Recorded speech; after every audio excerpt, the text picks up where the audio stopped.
Ой, цветет калина. 3, 4.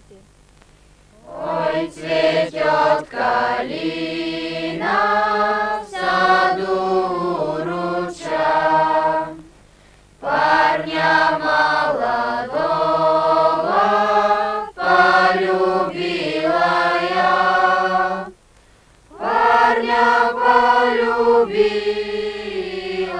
на свою беду, не могу открыть, слова не найду.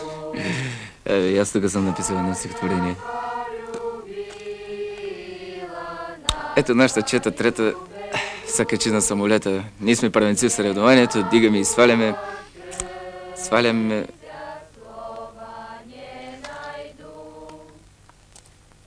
Какво има, бе?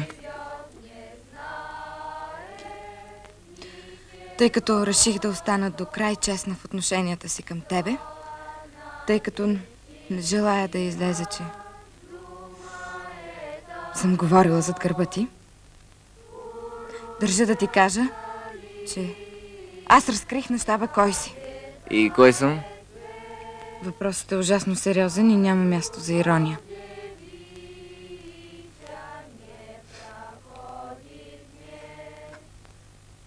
Ти криеш от всички, че си офицер. Ти ми каза, че това е игра и аз си мисля играе. Военна тайна.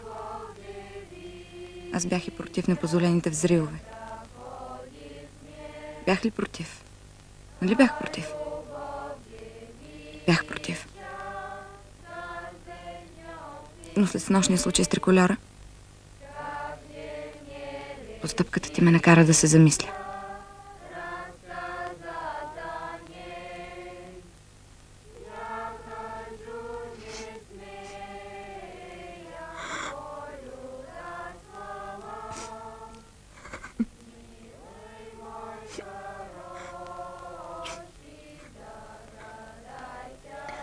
Командантът ще извика милиция, за да разследва твоя случай. Той ме помоли да не ти казвам.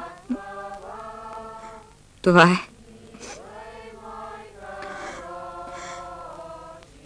Сега съвестта ми е чиста.